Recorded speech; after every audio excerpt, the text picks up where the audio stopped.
It's time now for Countywide, a special presentation of Yavapai Broadcasting News. Join Paul David and Kyle Benedict as they talk with our community's leaders, newsmakers, and people in the know.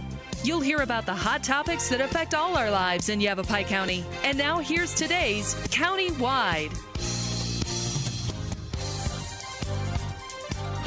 Welcome to Countywide. I'm Paul David. So great to have you in studio with us once again today. We're talking with Michael Bird. He is the Executive Director of Prescott Creeks. Welcome to studio. Thank you very much, sir. Great to have you in here. Great to be here. I think about you guys all the time when you send out this newsletter. Very good newsletter you put out. Thank you. Yeah, if anybody wants to know what's going on with Prescott Creeks and waterways, that's a good place to get some information. How long have you been with Prescott Creeks? I've been with Prescott Creeks since about 1995. Okay, so quite some time. Yep, started as a slave labor student. Yeah, don't we all? Yes. Yeah, okay. So tell me, what is Prescott Creeks? We should probably start there because some folks won't even know what Prescott Creeks is. Well, Prescott Creeks, we're the nonprofit in Prescott, Arizona that is focused on water quality and riparian habitat. We have a mission to achieve healthy watersheds and clean waters in central Arizona, and then we do that through restoration, preservation, education, and a little bit of advocacy as well. So what kind of waterways are we talking about over there in Prescott that you're really focused on? We have 9 named creeks Okay. that are all intermittent. So they flow for part of the year. That's the best we can tell their natural regime. Granite Creek being the primary creek. And then all those streams feed 4 mountain lakes. Watson Lake and Willow Lake are probably the best known, and then there are 2 up at Goldwater Lake up in the Prescott National Forest. Okay, so you've been kind of monitoring these. Now, but prior to Prescott Creeks in 1995, was anybody else looking at these and doing water sampling and testing and to just kind of see how it was coming along? Yeah, the state of Arizona, the Department of Environmental Quality has responsibility for that. Ultimately, we're kind of a local group that works pretty closely with them to help them do that monitoring and kind of bring local knowledge and local efforts to that process. But they're ultimately the responsible party, and then they report back to EPA. Okay. Now, I've done some fishing in Watson Lake. I know Noel Fletcher with Prescott National Forest talks about the waterfowl that comes to that lake. Yeah.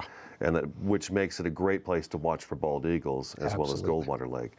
What kind of things, obviously things are improving there. The lakes do look better. The waterways look better. They're full of water, especially this summer. How about the quality, though? Since you've started here with Prescott Creeks, how have you seen things change over the years from 1995 to, almost 2015 here? Yeah, absolutely. Well, I think the big challenge that we have with Granite Creek and Watson Lake specifically is they're on the impaired waters list. What's that mean? Impaired means polluted, basically. Okay. And the pollutants that we're dealing with are bacteria and nutrients. So from that standpoint, I think that listing hit in about 2004. So we're about 10 years into that. Okay. And, as you go out and you look at the lake, you can't always see that it's polluted. It's not like the Cuyahoga River being on fire. But we've still got issues that need to be dealt with. Like what? We have to figure out how to get those waters attaining their uses again. We need to figure out how to clean up that pollution. And so as an organization, we've been working with the state trying to understand where's that pollution coming from, and then what can we as a community do working together to improve those waters. So where is the pollution coming from? Well, it's a tricky problem. There's not a pipe that we can go, screw a cap on or stick a filter on. That's where it's coming from. Problem solved. Right. It's a non-point source pollution problem that's coming from all over the community. It's coming off my roof, it's coming out of my neighbor's dog, it's coming off our cars. Down the street, in the gutter. Absolutely. Goes down into the creeks, washes down to the lake, and then we have in-lake cycling that happens as well. So there's no simple fix for this issue. In-lake cycling, what's that? Yeah. Nutrients build up in the sediments of the lake. Okay. So you've got a lot of nutrients, and during the summer when things are warmer and the water might be shallower, you get plants that grow. As those die off, it contributes to the nutrient cycle, and it's just kind of this vicious thing that goes on. Well, that sounds a lot like Peck's Lake in Clarkdale, which is sort of eating itself and turning itself from a lake into a marsh, basically. Right. And you hear similar discussion when I talk with Barry Allen from Oak Creek Watershed about Oak Creek Canyon. Exactly. They have very similar things. Yeah, Barry and Oak Creek Watershed Council, I think. They did their water quality work about the same time we were doing ours over in Granite Creek. There were 3 watershed organizations, the Gila River Partnership as well, that all got funded at the same time to kind of take a step back, see if we could study the problem, understand what the issues were, and then put forth solutions. And so we all did that in about the same 3-4 year period. We released, I think it was the end of 2012, our watershed improvement plan that kind of laid out some solutions for what directions do we need to go to start fixing this problem. And in our situation, the real fix is using a technique that's called green infrastructure. Okay. And what that means is essentially slowing the water down as it flows off the landscape and letting natural processes do their thing. So we want the soil to help us clean up that water. We want plants to help clean up that water. And it's really kind of going back to nature in a lot of ways, or re-engineering our built landscape with natural processes in mind so we can take advantage of those ecosystem services. The way it would be as if we weren't here. Well, leaning that direction. As far as we can get to that point, I mean, we are here. There's asphalt and sidewalks and all that's there. So, I mean, there's only so much we can do, but there is something we can do. Absolutely, and I think the traditional approach, you know, the engineered approach with, you know, gutters and culverts and that sort of thing is move it off as fast as possible and send it downstream. Well, downstream is now listed as impaired. So what do we do then? This green infrastructure. Tell me a little bit more about the green infrastructure. Well, what is it? There are a lot of things that can be done. It can be as simple as putting rain barrels on your downspouts on your home or your business. That will slow the water down. You can use that to water a landscape or irrigate a landscape. You can use it for all your outdoor water uses, what they might be, gardening, washing the car, whatever it might be. Sure.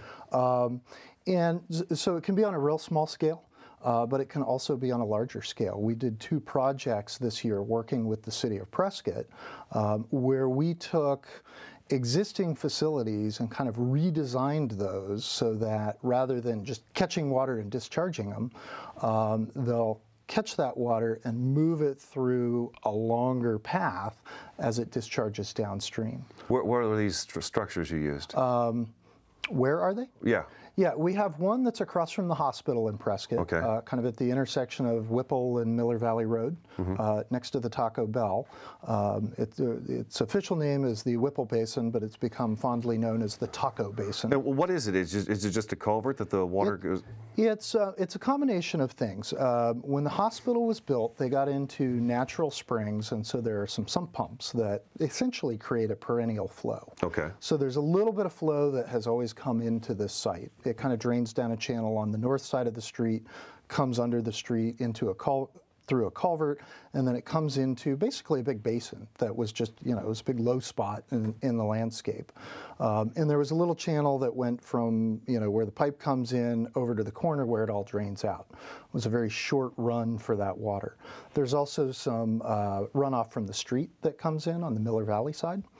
And what we did was we basically rebuilt that basin so that it's got a long channel. And so that water that flows in either direction has to go through a long channel that's got natural properties. It's sinuous. And what we saw was before we were done building the site, cattails started to invade the channel. Oh, look at that. And that's exactly what we want. We were going to plant cattails, but we said, well, we don't have to. Yeah. Nature's done it for us. So part of what we're doing is monitoring and getting good data right before we built the project, since last winter was so dry, was fairly challenging. But we've been able to monitor over the summer with some challenges because we had so much water this summer. But our project got tested really well from a physical properties standpoint. I bet. And we're very pleased with how it's done. The other project that's very similar is over at the Raleigh P. Simmons Adult Center on Rosser Street. Do you have a picture of that in your newsletter here? Yeah, I think we do. See it. It's on the front page of the October one. And so that included some features like I just described for the Whipple Basin, but we also added a rain garden right up against the building. So we capture water coming out of the downspouts. There's a big 5,000-gallon rainwater tank, and then there are a bunch of little channels that flow through that. So it's a very busy site, very popular. Our next step, we haven't gotten these done yet, is to put some interpretive signs in that tell the story of what this is and why it is. Awesome. Let's take our first break, okay? Okay. Michael Bird, Executive Director for Prescott Creeks, in studio today. I'm Paul David. We'll take a quick 2-minute break and be right back.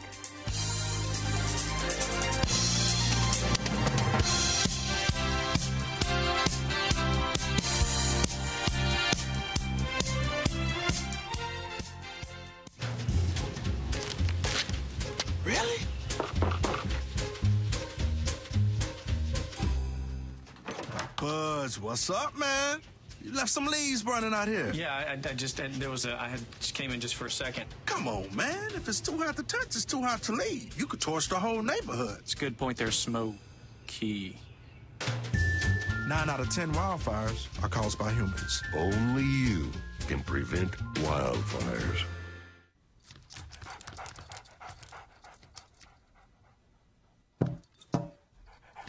There's a shelter pet who wants to meet you. Meet one today. Visit theshelterpetproject.org. Adopt.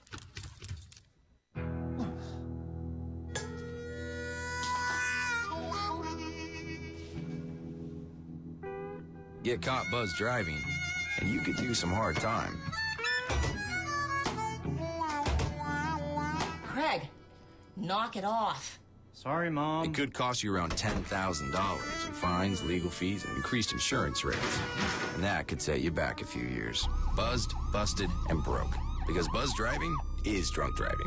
We finally bought a place. You seriously have enough saved to do that? We've been putting a little aside each month. At the end of the month, we have nothing left to save.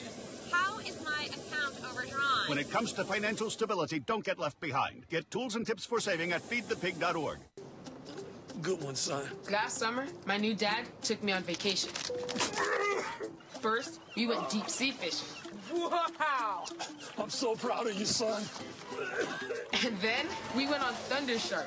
That was awesome! Let's go again! 3 times. I gotta say, it was pretty cool. You don't have to be perfect to be a perfect parent. Thousands of kids in foster care will take you just as you are. Oh, not again.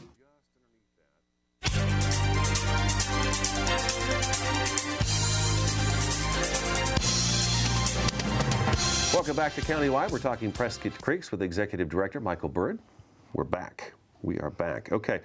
We've talked a little bit about what the organization's doing, trying to get the water cleaned up and better water quality, and then this green infrastructure. Right. I think Clarkdale's done a little, I think they're doing xeriscaping, more of a xeriscaping type thing. But again, it's all in this area that we live in this climate. This is what it should be like.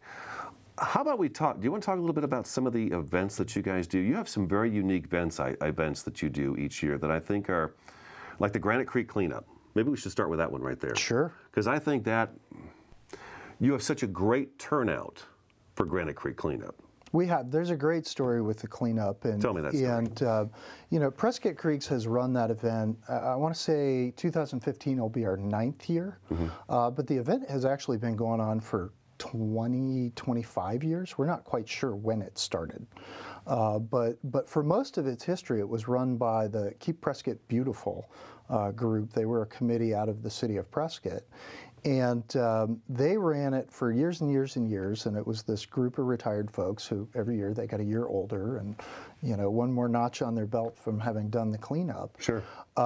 And one of the things when we always participated with our Watson Woods Riparian Preserve, we'd get about 100 people that just came to the preserve, and we would get the preserve cleaned up.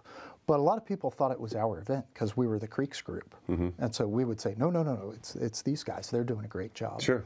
And they finally approached us and they said, you know what, we're just getting tired and, we're not getting the turnout that we want anymore. It dwindled to about 100 participants total. And so we took on the event and our first goal was Okay, we're going to get it back up to about 500 participants. When I first got involved, that's what we were seeing come out.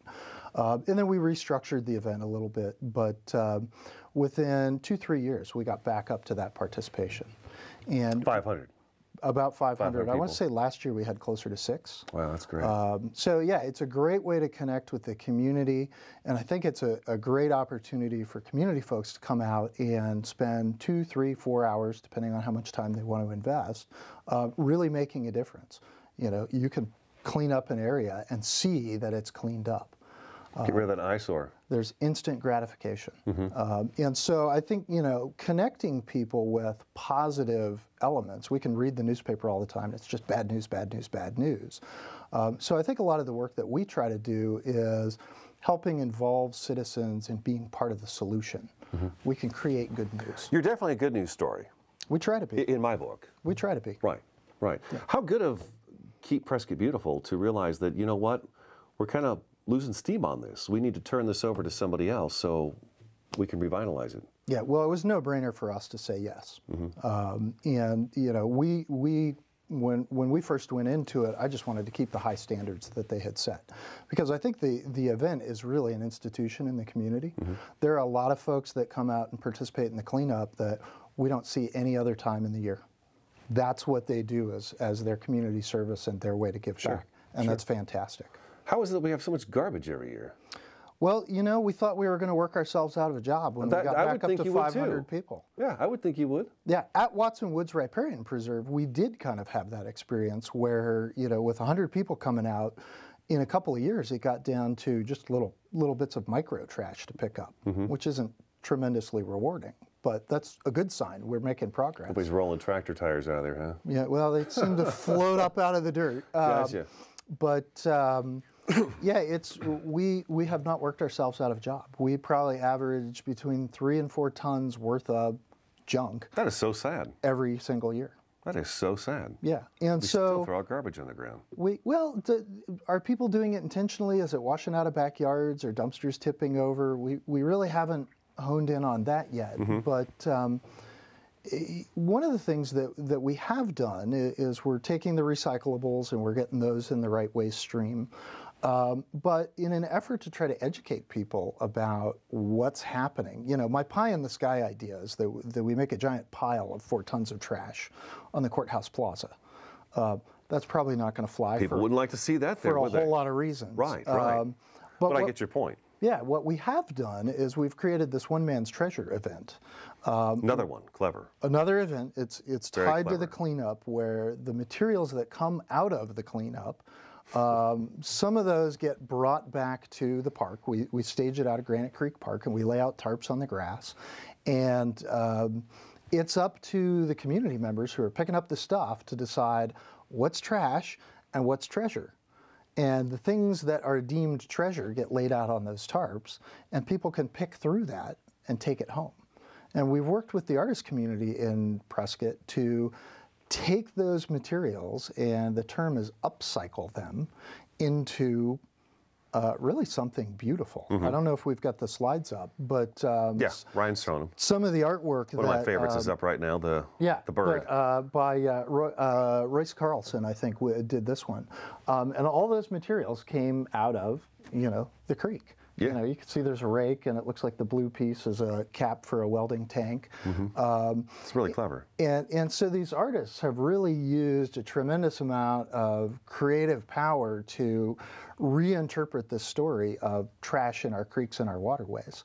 We hold an event that has, it's an art auction, and then we do a dinner with that and some food, and it's a fun event for folks.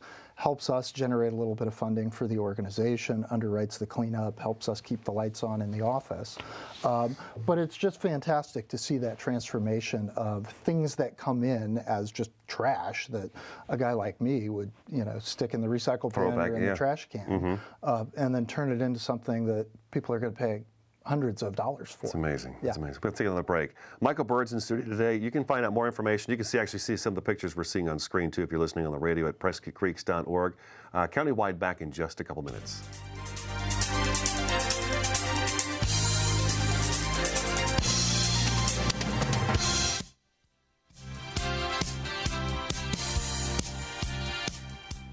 So, I just moved in with this family, and it's embarrassing.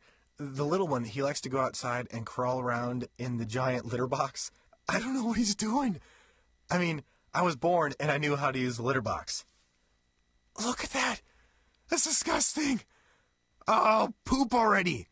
You're making me nervous. Oh, okay, I can't look at this anymore. I really hope he grows out of this, for his sake.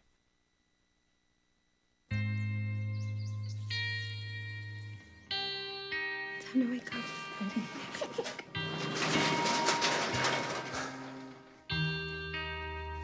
I've got a job to do today. I've got a job to do today. Don't forget, you've got a job to do today.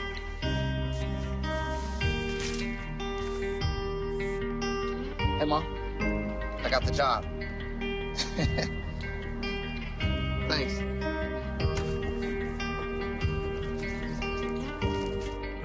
Got the job. Welcome aboard.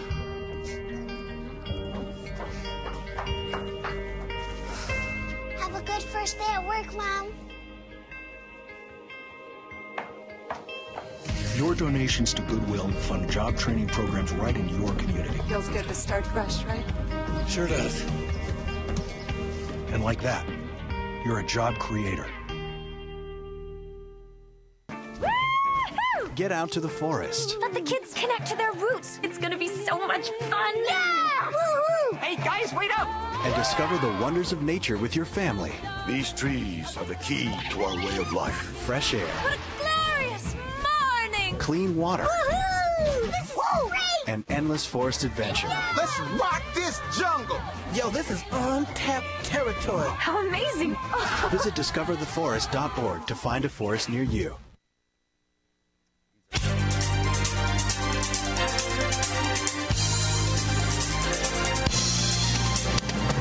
Welcome back to Countywide. We've got just a couple minutes left in the program. Michael Bird in studio, the executive director for Prescott Creeks. A couple of dates we want to make sure we talk about for 2015.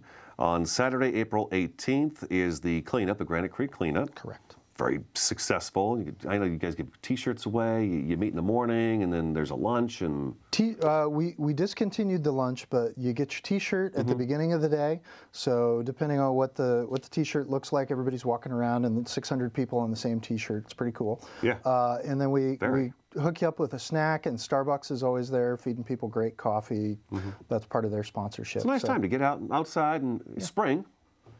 Could be really cold, could be really nice. It's kind of a crapshoot, but you know, it's always a good time. Let's clean up things so it's a good time. And then May 22nd of next year is the One Man's Treasure. Correct. So they've got about a month. Is it a month from the cleanup to the treasure? They have a month to get that. There is about a month, and after last year's event, we realized that the time between the two events is not sufficient, so we're kind of working on maybe a 14-month schedule. Okay, so last year's junk will be this year's treasure. Yeah. And it's not exclusively things that come out of the cleanup, but that's kind of the frame for it. Has to be made garbage, though, right? Yeah. Trash. Found items. Found items. We do a little bit of photography as well that's related to the creeks, so it's broadening out. But yeah, there's always that connection. Well, those two things right there are great ideas, and I've watched them over the years just get bigger and bigger and bigger and bigger. So again, PrescottCreeks.org is the website you want to go to for more information. Saturday, April 18th of 2015, unbelievable, it's almost here, will be the Granite Creek cleanup, and then May 22nd of 2015, I said it again, One Man's Treasure will be going on. And so where you do the dinner, auction, all that good stuff? Correct. Yeah, and you sell these works of art? We do. To the highest bidder. And then the money goes back into Prescott Creeks, which goes back into the waters. And it does. And on One Man's Treasure, last year and this year, we've got an anonymous donor who has agreed to match all the pieces that reach or exceed their market or retail value. And so that's been a great boost for us and for the bidders. You know, hitting that mark has been a real fun thing to watch with folks who attend the event. Michael Bird, thanks for coming in. Absolutely. We will definitely see you again, correct? Indeed. Indeed. Yeah, we'll all be right. back. That's today's Countywide. I'm Paul David. We will talk to you again next time.